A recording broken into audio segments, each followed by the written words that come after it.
If we love one another, God remains in us, and his love is brought to perfection in us. Hallelujah. Hallelujah.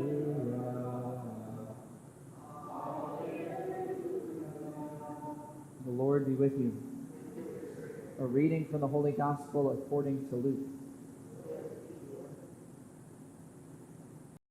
Jesus said to his disciples, "To you who hear I say, love your enemies, do good to those who hate you, bless those who curse you, pray for those who mistreat you. To the person who strikes you on one cheek, offer the other one as well. And from the person who takes your cloak, do not withhold even your tunic.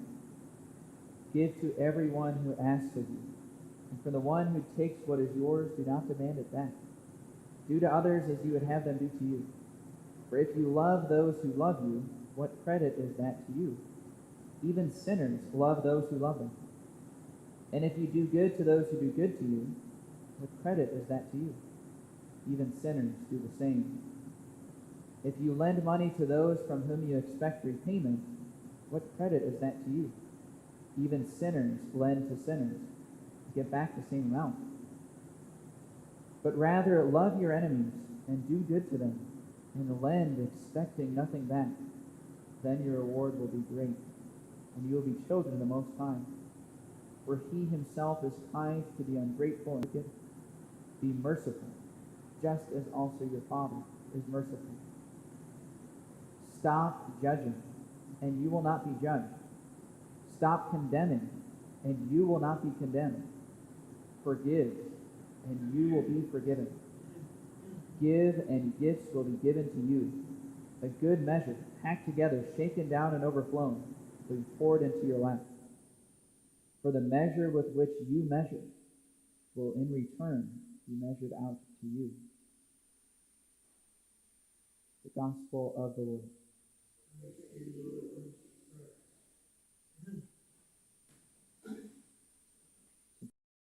Today is the feast of St. Peter Claver. I just want to make a couple of comments about his memorial.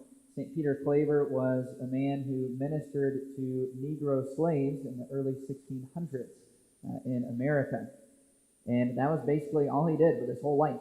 He was a priest, and he ministered to the slaves. He acted as a nurse for them. He acted as a priest for them, baptizing many of them.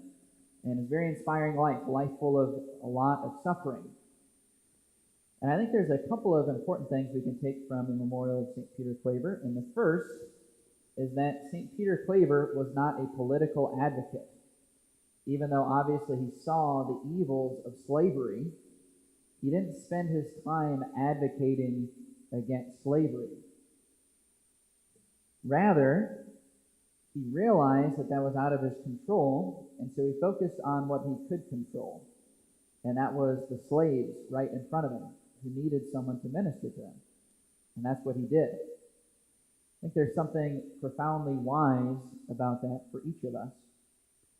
I also think it's something we can take away from his life, is that his life was not flashy. Again, he chose to find the people who needed to be loved in his own area, and he didn't really do much else. He wasn't a famous preacher, and he wasn't a political advocate. He really didn't make that much of a difference in the grand scheme of things, except he made all the difference in what was most important. He baptized so many of those slaves, making them children of God and giving them an inheritance for all eternity.